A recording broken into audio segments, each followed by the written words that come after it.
Allies exam पाठशाला में आपका स्वागत है। मैं हूं आपका अली भाई। आज हम जानेंगे 2011 की जनगणना के उन सभी महत्वपूर्ण तथ्यों के बारे में जो आपकी परीक्षा की तैयारी के लिए बेहद जरूरी हैं। बिल्कुल। हमारे सामने जो स्रोत हैं वो इस विषय का एक संपूर्ण विश्लेषण करते हैं, प्राचीन काल से लेकर आज तक। तो चलिए इस जानकारी के खजाने में गहराई से उतरते हैं। बिल्कुल। 2011 की जनगणना सिर्फ आंकड़े नहीं है। ये एक तरह से भारत की सामाजिक, आर्थिक और जनसांख्यिकीय तस्वीर है। हम इन आंकड़ों को परत दर परत समझेंगे ताकि हर एक महत्वपूर्ण बिंदु स्पष्ट हो जाए। तो सबसे पहले ये समझते हैं कि ये जनगणना का विचार ये आया कहाँ से? क्या ये कोई नई बात है? ये बहुत दिलचस्प सवाल है। जनगणना का इतिहास बहुत पुराना है। स्रोतों के अनुसार रोमन साम्राज्य में भी कैडेस्ट्रल सर्वे होते थे। अच्छा। जी, और भारत में मुगल काल में अबुल फजल की आईने अकबरी जो 1595-96 की है, उसमें भी इसका जिक्र मिलता है। और ये जो आधुनिक दुनिया है इसमें? आधुनिक पद्धति की जो शुरुआत है वो 1749 में स्वीडन से हुई। स्वीडन से? हाँ, फिर अमेरिका ने 1790 में अपनी पहली दशकीय जनगणना की और इंग्लैंड ने 1801 में। तो फिर भारत में इसकी शुरुआत कैसे हुई? मतलब जो हम आज देखते हैं वो वाली? भारत में पहली जो अनियमित जनगणना थी वो 1872 में लॉर्ड मेयो के समय हुई। अनियमित मतलब पूरे देश में एक साथ नहीं हुई थी, लेकिन पहली नियमित जनगणना 1881 में लॉर्ड रिपन के कार्यकाल में शुरू हुई और तब से ये चली आ रही है। अच्छा, और आजादी के बाद? स्वतंत्र भारत की पहली जनगणना 1951 में हुई थी। इस हिसाब से अगर देखें तो 2011 की जनगणना देश की 15वीं और आजादी के बाद 7वीं जनगणना थी। ठीक है, तो इसे आयोजित कौन करता है? इसका क्या कहते हैं, प्रशासनिक ढांचा क्या है? ये गृह मंत्रालय के अंतर्गत आता है। गृह मंत्रालय? जी, इसका संवैधानिक आधार अनुच्छेद 246 है।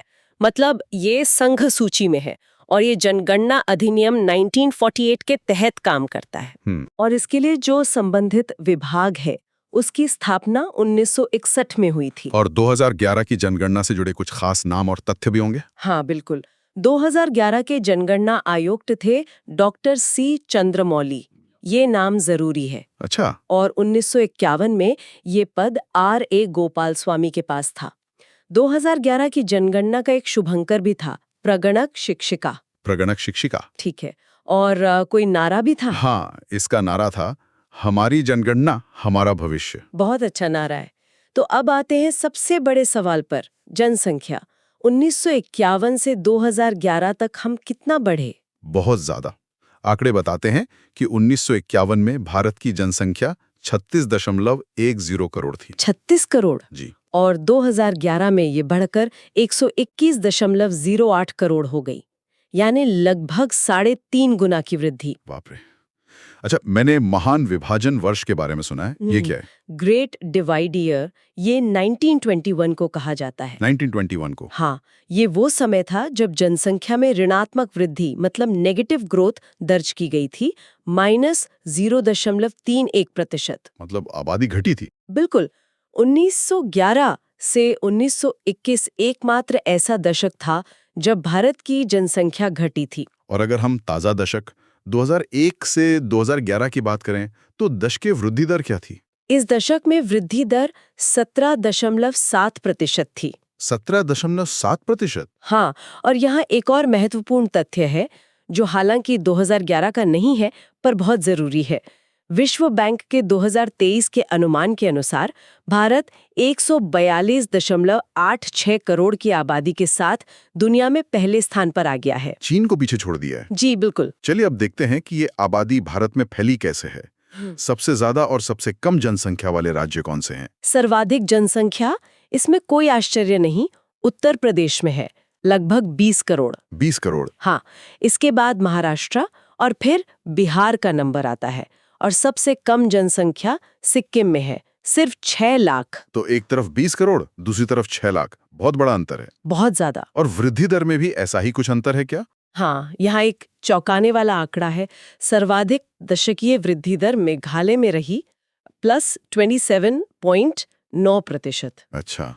लेकिन सबसे हैरान करने वाला आंकड़ा नागालैंड का है, जहां ऋणात्मक वृद्धि दर -0.6% दर्ज की गई। मतलब नागालैंड की आबादी घटी? जी, और केंद्र शासित प्रदेशों में दिल्ली की आबादी सबसे ज्यादा और लक्षद्वीप की सबसे कम है। अब जनसंख्या घनत्व की बात करते हैं।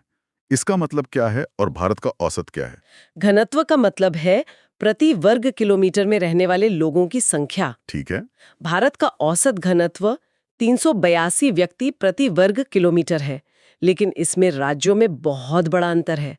बिहार 1006 के साथ टॉप पर है। 1006? जी, जबकि अरुणाचल प्रदेश में ये सिर्फ 17 है। सिर्फ 17? हाँ, और केंद्रीय शासित प्रदेशों में दिल्ली का घनत्व तो सबसे ज्यादा है, 11,320। 11,320 मतलब बहुत ज्यादा दबाव है। बहुत ज्यादा। चलिए अब समाज के कुछ महत्वपूर्ण संकेतों पर नजर डालते हैं, जैसे लिंगानुपात से निचले पायदान पर है। और बच्चों में ये अनुपात कैसा है, मतलब शिशु लिंगानुपात? ये एक चिंता का विषय है, क्योंकि शिशु लिंगानुपात यानी 0 से 6 वर्ष में इसमें गिरावट देखी गई और ये 919 था। 919, ये तो राष्ट्रीय औसत से भी कम है। जी, और ये एक बहुत बड़ी चिंता की बात थी।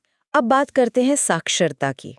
कुल साक्षरता दर क्या थी? देखिए, साक्षरता की परिभाषा है 7 वर्ष से अधिक आयु का कोई भी व्यक्ति जो पढ़ लिख सके। भारत की कुल साक्षरता दर 74.04% थी। इसमें पुरुषों की दर थी 82.14% और महिलाओं की 65.46%। काफी बड़ा अंतर है। बहुत बड़ा। इसमें राज्यों का प्रदर्शन कैसा रहा? केरल ही टॉप पर होगा। हाँ, केरल 94% के साथ सबसे साक्षर राज्य था और बिहार 61.8% के साथ सबसे कम।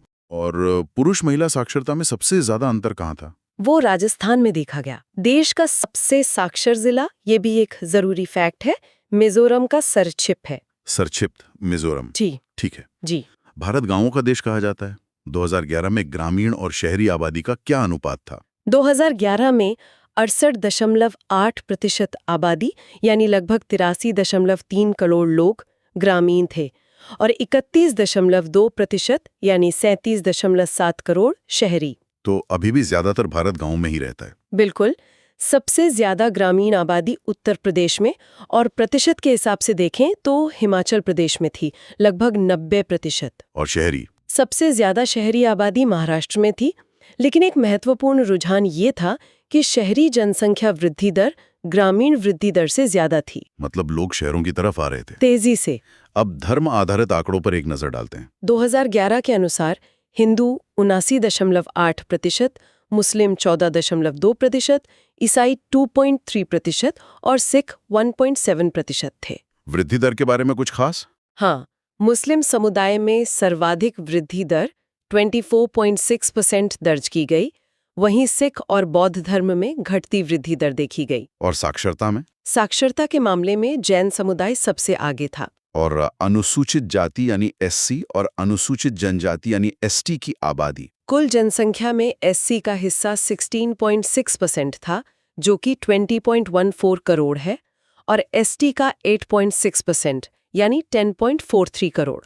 इनका वितरण कैसा था? प्रतिशत के हिसाब से सबसे ज्यादा एससी आबादी पंजाब में थी 31.9%, लेकिन संख्या में उत्तर प्रदेश आगे था। और एसटी? प्रतिशत में सबसे ज्यादा एसटी आबादी लक्षद्वीप में थी 94.8% और संख्या के मामले में मध्य प्रदेश में सबसे ज्यादा थी। अब कुछ जिला स्तरीय महत्वपूर्ण तथ्यों पर आते हैं। ये परीक्षाओं में सीधे पूछे जाते हैं। बिल्कुल।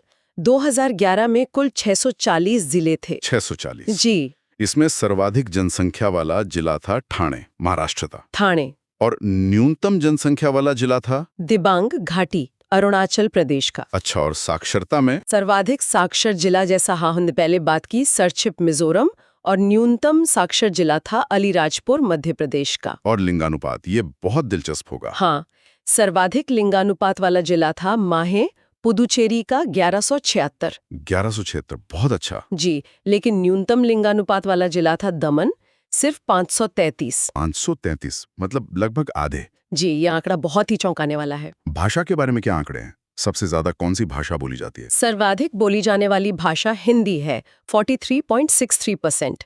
इसके बाद बंगाली का नंबर आता है 8.03% और फिर मराठी का 6.86%। तो ये था 2011 की जनगणना का एक विस्तृत विश्लेषण।